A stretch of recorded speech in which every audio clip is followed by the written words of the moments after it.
你听过小甜甜布兰妮的歌吗？这位2000年代的流行音乐天后，在短短的5年间，事业就开始急速的走下坡，而最近甚至有很多的媒体跟她道歉，这到底发生了什么事呢？今天就让我们一起来聊聊小甜甜布兰妮吧。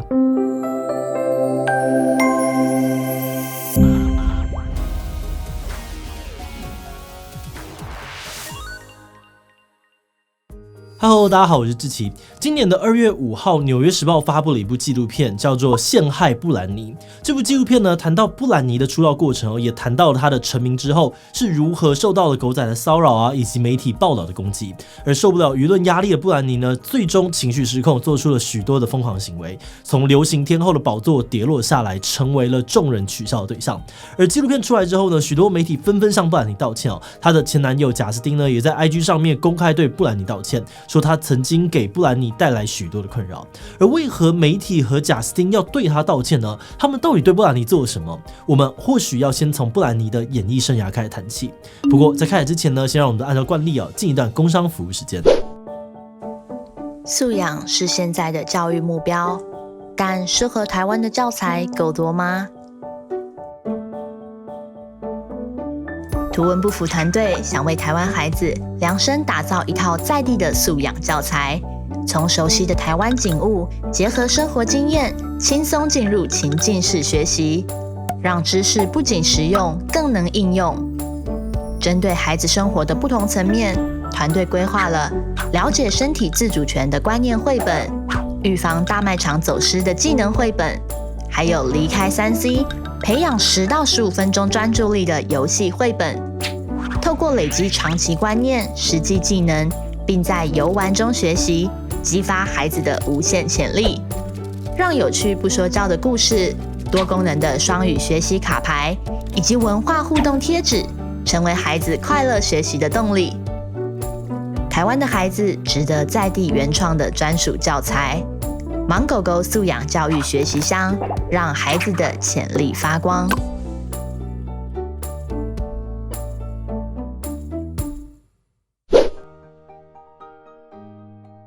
现年39岁的布兰妮呢，从小就喜欢唱歌啊、跳舞，而她在11岁的时候参加当时的热门选秀节目《米老鼠俱乐部》，以童星的身份出道。而节目结束之后呢，布兰妮一度回到家乡当个普通的学生，一直到16岁的时候，终于抓到机会被唱片公司给签下，开始筹备她的专辑。那到了1999年，18岁的布兰妮推出了首张专辑《Baby Hit Me One More Time》，就立刻的爆红哦，不仅空降告示牌排行榜的冠军，专辑更是在全球发售超过了1000万张，让她成为了当时最有名的青少年偶像。他曾经获得1座葛莱美奖、6座 MTV 音乐录影带大奖，还有7座告示牌音乐奖，并且创下了金氏世界纪录，成为最年轻就拥有5张冠军专辑的女歌手，更在好莱坞的星光大道上留下了自己的名字。2000年代的前半或许可以说是布兰妮最火红的时期。除了在音乐作品上面收获高人气之外呢，在1999到2002年之间，布兰妮和贾斯汀公开交往，这对金童玉女组合从此之后成为了媒体争相追逐的焦点。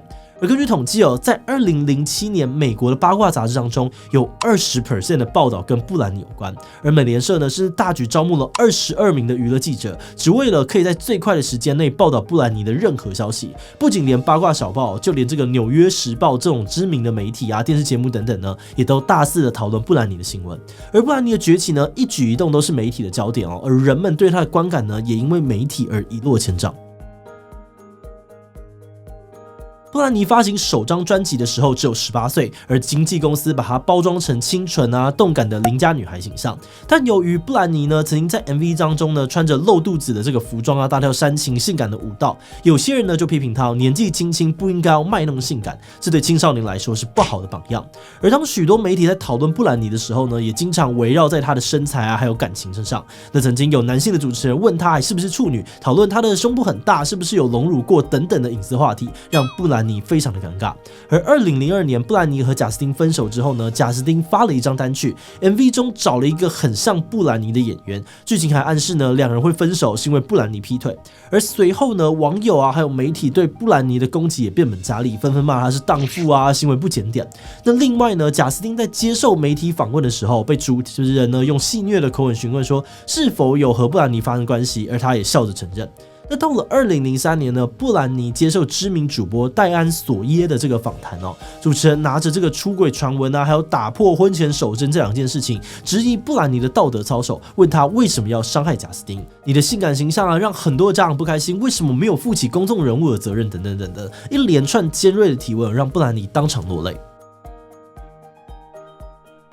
而在2004年呢，布兰妮和当时的舞者男友结婚，婚后生了2个小孩，不过这段婚姻也只维持了3年就以离婚收场。布兰妮经历了婚姻啊，还有事业的低潮，但是舆论跟媒体仍然紧追不舍，走到哪里随时都有狗仔跟拍，让她开始情绪不稳啊，酗酒、吸毒，还曾经拿着雨伞攻击狗仔队的车子。而2007年，布兰妮因为药物滥用的问题进入了勒戒中心，但只待了不到1天就出来。隔天晚上，她跑到一家美发沙龙，把自己的头发全部剃掉，接着又跑去刺了2个刺青，而这整段过程都被狗仔全程拍下，成为了当时轰动全球的新闻。那由于一连串的脱序行为，布兰妮在2007年的10月呢，被法院判决丧失小孩的监护权，而布兰妮一度拒绝放弃监护权，还被法院呢强制送入精神病房隔离。那到了2008年呢，布兰妮的爸爸向法院申请当他的监护人，而法院随后也裁定呢，布兰妮必须要接受监护宣告。而在监护宣告期间，布兰妮被认定失去法律上面的行为能力，没有办法替自己做主，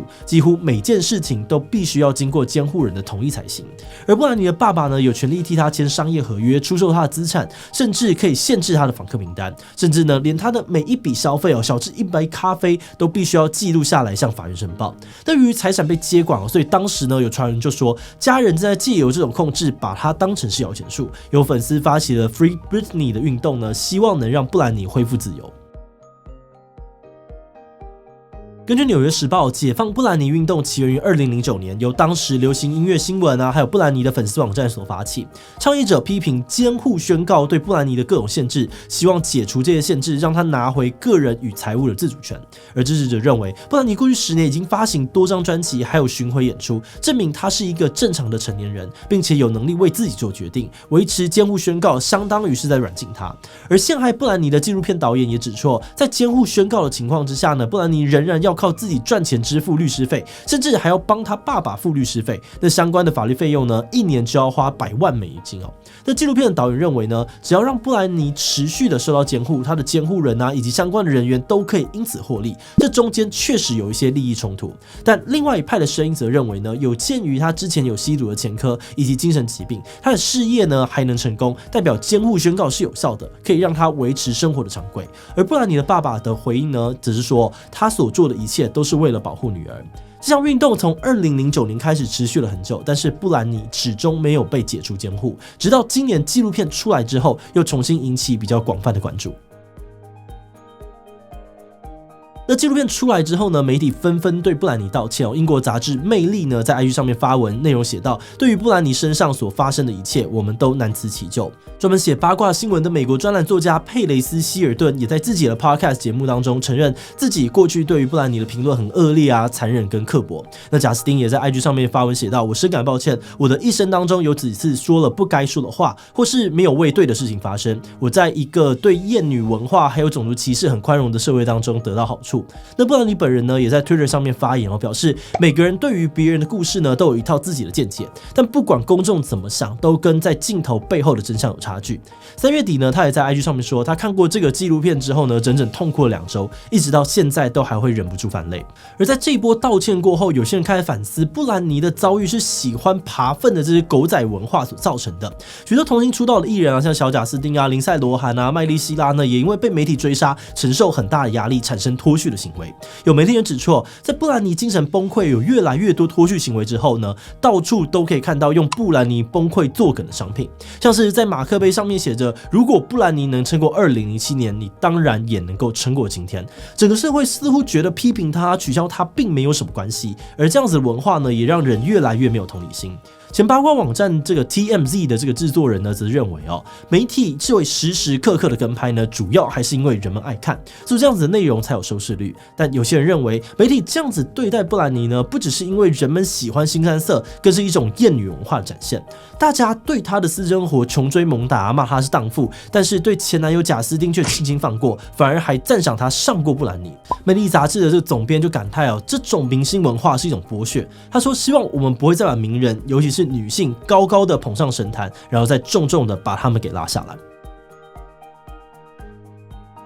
我们都知道，公众人物的一举一动啊，具有影响力，也容易成为镁光灯的焦点，被放大检视。一个明星除了他的作品与表演之外呢，他在公众的形象还有私生活，某种程度来说也是一种商品。对媒体来说，这种商品呢，可以满足观众好奇的需求。在竞争激烈的环境之下，有些媒体会选择不断挑弄这个观众的情绪，以博得更大的回响啊，更长远的关注。但很多时候，我们真的很容易忘记哦，这些明星呢，他们也是人，他们也需要自己的隐私空间。而且，既然是商品，其实免不了都有包装啊，还有行销的成分。我们看到的可能是经纪公司安排的人设，或者是八卦媒体编出来的故事。像是布兰妮说的我们对当事人所提出的各种见解或是批评，通常呢都会跟本人的真实情况有些差距。但那些尖锐的谩骂啊，还有恶意，或是从未间断这些骚扰跟侵犯呢，却是真实的打在他们上面，影响呢他们当事人的人生。那当然，对于这一点，有些人可能会有不同的看法。所以现在呢，我们就想要来邀请大家参与这个讨论。